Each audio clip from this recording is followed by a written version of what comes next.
यह कथा स्वर्गीय कमला मुखर्जी दीदी, 4 चर्च लेन रोड, इलाहाबाद से संबंधित है। 24 सितंबर 1964 का दिन था।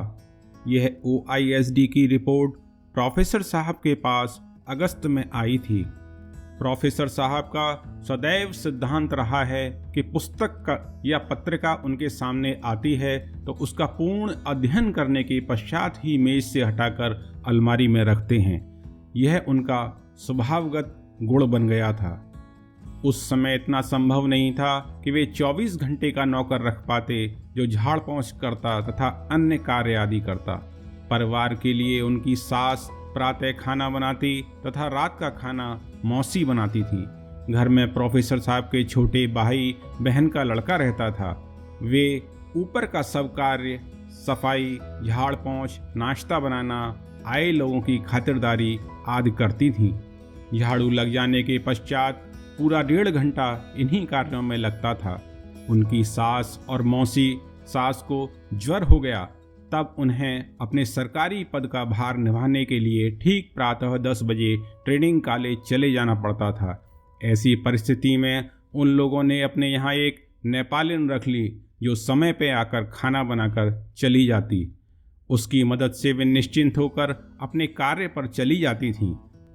माँ और मौसी माँ की अस्वस्थता के कारण वे काफ़ी चिंतित रहा करती थीं और एक दिन चाय पीने के उपरांत प्रोफेसर साहब की स्टडी रूम में गई और एक एक पुस्तक झाड़ पोंछ कर रखने लगी, जिससे प्रोफेसर साहब स्नान कर अपनी पुस्तक अथवा मैगजीन का अध्ययन कर सकें। अन्य स्त्रियों की तरह पति के सामने झाड़ू लगाना या झाड़ पोंछ करना उन्हें सदैव ही नापसंद रहा, सो यह कार्य वे प्रातः ही उनके उठने से पहले कर लेती थीं। जब वे कुर्सी तथा पुस्तकों के झाड़ने के पश्चात मैगजीन झाड़ने लगीं तो जैसे ही पन्ना पलटा तो उन्हें कवर पर टेढ़े मेढ़े अक्षर लिखे दिखे। जब गौर से उन्होंने देखा तो देखकर स्तब्ध रह गईं।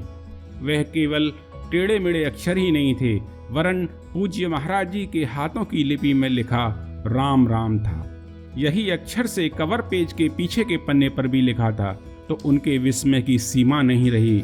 वे कौतूहलवश आखिरी पन्ना भी पलटकर उसमें भी ऊपर से नीचे, दाएं से बाएं राम राम राम गहरी नीली स्याही से लिखा गया था। यह देखकर वे अत्यंत रोमांचित हो गईं और चारों ओर देखने लगीं। प्रोफेसर साहब स्नान कर ही चुके थे। उन्होंने आकर देखा तो कहा, कितना आश्चर्य है, अभी मैं देख कर गया यहाँ कुछ भी नहीं था, मालूम पड़ता है कि अभी अभी लिखा है। जब उनको घर के सभी अपने कार्यों को करने में कभी कभी बड़ी उलझन पैदा होती और मन अशांत हो जाता, तब पूज्य महाराज जी की तस्वीर के सामने सब समस्याएं रखती और कहती कि आप ही ठीक करिए। जटिल से जटिल परिस्थिति में आने पर भी उनकी कृपा से सभी समस्याओं का समाधान मिल जाता था।